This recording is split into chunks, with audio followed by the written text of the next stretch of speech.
Hello everyone, good morning. কেমন আছো তোমরা সবাই? আশা করছি সবাই খুব ভালো আছো, সুস্থ আছো। আমরাও খুব ভালো আছি। আজকে শনিবার, সকাল সকাল তোমাদের সঙ্গে ভিডিওটা শুরু করছি। দেখতেই পাচ্ছ পুজো হয়ে গেছে, আর তোমরা তো জানোই শনিবার মানে আমাদের কাছে ছুটির দিন। তার একটাই কারণ, সেদিন আর প্রত্যেক দিনের মতো হাজব্যান্ড সেই ভোর রাতে উঠে আড়তে যায় না। আড়তে না গেলে কি হবে, সকাল সকাল আমি স্নান পুজো সারার পরে আমাকে এক কাপ কফি করে দিয়েছে। তারপরে এই দেখো খাতা নিয়ে বসেছে, কানে হেডফোনে কিন্তু গান শুনছে না, অনবরত ফোন আসছে তো, তাই ফোনে কথা বলছে, বারবার ফোন ধরতে কানে ওর নাকি বিরক্ত লাগছে, তাই কানে হেডফোনটা দিয়েছে। তো চলো এখন এই যে নারকেল বিস্কুট প্লাস তার সঙ্গে ওটা আরেক ধরনের টোস্ট আছে, কিন্তু ওটা না ভেঙে গেছে, এতটাই মানে খাস্তা যে প্যাকেট থেকে বার করতে গেলেই ভেঙে যায়। এই হচ্ছে ব্যাপার। ব্রেকফাস্ট করে আমরা দুজন খানিকক্ষণ বসেছিলাম, আর কী কী কাজ আমাদের পেন্ডিং আছে, কী কী করার দরকার, সমস্ত কিছু অবশ্যই পয়লা বৈশাখের পরে, তো সেইগুলো একটু আলোচনা করে নিলাম। তারপরে মেয়েও চলে এসেছিলো স্কুল থেকে, তো ভাবলাম ব্রেকফাস্টটাকে ফটাফট বানিয়ে নিই। আজকে ব্রেকফাস্টে করব চিড়ের পোলাও, যে কারণে দেখো আলু, তারপরে গাজর, সমস্ত কিছু ওগুলো কেটে জোগাড় করে নিয়েছি। এদিকে একটু বাদাম ভেজে নিয়েছি কাজু কিশমিশ। তোমরা তো জানোই যে আমরা একাদশীর আগের দিন কিন্তু একদম ভেজ খাই। তো কাল মানে রবিবার যেহেতু একাদশী, তো সেই জন্য আজকে চিড়ের পোলাওটা একদম নিরামিষভাবেই করব। এমনি অন্যান্য দিন করলে আমি কিন্তু ডিম, পেঁয়াজ, রসুন এতে সব কিছুই দিই।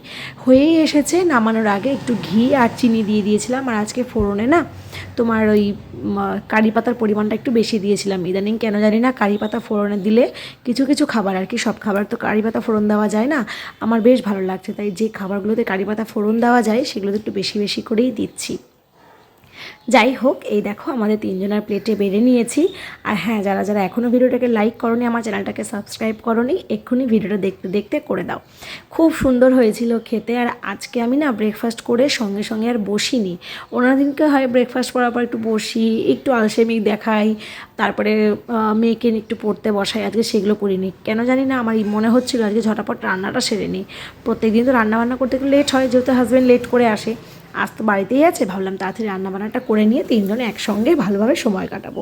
আজকের ওয়েদারটা দেখো একদম বাজে বাজে বলতে কি, পুরো মেঘলা, দেখে মনে হচ্ছে এখন ওই 11টা বাজে, কোনোভাবেই মনে হচ্ছে না। গতকালকে তো মাঝরাত থেকে ভোররাত পর্যন্ত হয়েছে প্রচণ্ড বৃষ্টি। আচ্ছা, তোমাদের ওইদিকে কি বৃষ্টি হচ্ছে সেটা আমাকে জানিও। আমাদের এদিকে ওয়েদার আজ কয়েকদিন থেকে এরকমই যাচ্ছে গো।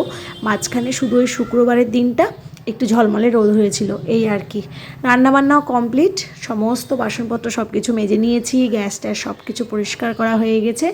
রান্না আজকে খুব সিম্পল করেছি, সেই জন্য না 12টা বাজতে বাজতে রান্না কমপ্লিট হয়ে গেছে। করেছিলাম আলু দিয়ে আর সজনে ডাঁটা দিয়ে একটা চচ্চড়ি মতো, সর্ষে বাটা, একদম শুকনো শুকনো করেছি। আর আমি সর্ষে বাটা করলে একটু কম পরিমাণ সর্ষে দিই, কারণ আমাদের রান্না তো মেয়েও খায়, ওর জন্য তো আলাদা কোনো রান্না করি না, সেই জন্য। আর এখানে করেছিলাম ছোলা দিয়ে এঁচড়ের তরকারি, হিং, গোটা গরম মশলা ফোড়ন দিয়েছিলাম, নামানোর আগে একটু ঘি, একটু মিষ্টি দিয়েছি। খুব সুন্দর হয়েছিল তরকারিটা খেতে। আর বছরের প্রথম এঁচড় আমরা আজকেই খেলাম। আর তোমরা তো জানোই, রান্না কমপ্লিট করে আমি সঙ্গে সঙ্গে আটাটাও মেখে রাখি, যাতে আমাকে রাত্রেবেলা খুব বেশিক্ষণ সময় রান্নাঘরে না দিতে হয়। সেজন্য আটাটাও মেখে নিয়েছি, এটা এখন ফ্রিজে রেখে দেবো, তাহলেই আমার এই বেলার মতো সমস্ত কাজকর্ম কমপ্লিট। তো চলো এটাকে একটু ফ্রিজে রেখে দিয়ে এইবার আমি ফাইনালি বসবো। সেই যে একদম ব্রেকফাস্ট বানানো শুরু করেছিলাম, ব্রেকফাস্ট বানিয়ে একদম রান্নাবান্না সেরে রান্নাঘর ক্লিন করে এইবার যাব ঘরে গিয়ে একটু আরাম করে বসবো। আমাদের বসা মানে তো এই, গতকালকে বেশ কিছু কাপড় চোপড় হাজব্যান্ড কেচে দিয়েছিল, এই একটা বেড কভার ছিল আর মেয়েরই বেশিরভাগ জামা কাপড় ছিল, তো ওটা ও কেচে দিয়েছিল, এটা আমি ভাঁজ করতে বসেছি। আর এদিকে দেখো ওর বাবা তো গিয়েছিল একটু সেলুনে চুলদাড়ি কাটতে, তো সেই জামা কাপড়গুলো ধুয়ে নিয়ে এসেছে, বললো যে একটু মাকে দে মেলে দেওয়ার জন্য, তাই আমাকে দিয়ে গেল। আর এই মেয়েটা না সারাক্ষণ এরকম করে, এর আগের দিনের ভিডিওতে তোমাদের বললাম না, ও এ ঘর থেকে ও ঘর, ডাইনিং, সমস্ত কিছু, ওকে কোনো কিছু বললে ও হাঁটে না, দৌড়ে দৌড়েই যাওয়া আসা করে। তো ওই জামা কাপড়গুলো ওখানে গুছিয়ে তারপরে আবার এই যে এইগুলো মেলে দিচ্ছি। আর এদিকে এই ম্যাডাম এসেছে, আমার ভিডিও করে দিচ্ছে, প্লাস আমাকে পটাচ্ছে আজকে সুইমিংয়ে যাওয়া যায় কি না। তোমরা তো জানো মঙ্গল, বৃহস্পতি, শনি ওর সুইমিং থাকে, তাই খুব করে আমাকে পটাচ্ছিল গো, যাতে ওকে আমি আজকে সুইমিংয়ে নিয়ে যাই। তবে এই তো ওয়েদার, আবার সামনের সপ্তাহ থেকে পরীক্ষা, একটু ঠান্ডা ওর অলরেডি লেগে আছে, তাই আর সুইমিংয়ে নিয়ে যাইনি। ওকে একটু ঘুম পাড়িয়ে দিয়েছিলাম, ওকে বলা ভুল, আমরা তিনজনই ওই মোটামুটি 1 ঘন্টা মতো ঘুমিয়ে নিয়েছি। তারপরে ওকে উঠে একটু ইংরেজি বইটা নিয়ে বসিয়েছি, আজকে পড়তে বসানো হয়নি সেই জন্য। এদিকে ওর দুধটা গরম করে নিয়েছি, দুধের মধ্যে দিয়েছি একটু হলুদ আর কেশর আর গুড়। এই হলুদ আর গুড় এই সমস্ত দেওয়া, দুধ ঠান্ডা লাগলে নাকি খাওয়া ভালো।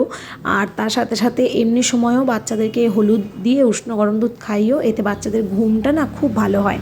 তো আমি ওকে মাঝে মধ্যে এরমভাবে দিই, যখনই ওকে দুধ দিই শুধু দিই না, এইভাবে করে একটু কেসর দিয়ে, একটু হলুদ দিয়ে, একটু আখের গুড়, আর আখের গুড় না থাকলে মধু দিই, দিয়ে ওকে দিই। আর দেখো ওকে আমি একটু বলেছিলাম যে তুমি তাড়াতাড়ি একটু খেয়ে দেখিয়ে দাও তো, তাহলে যারা তোমার ভিডিওটা দেখবে তা যদি কোনো ছোট ভাই বা বোনও দেখে তারাও তাহলে তাড়াতাড়ি করে দুধ খেয়ে নেবে তোমার মতো। সেই জন্য ঢকঢক করে দুধটা খেয়ে নিয়েছে। তারপরে রেডি হয়ে গিয়েছি সুন্দরভাবে, যাব এখন সিনেমা দেখতে।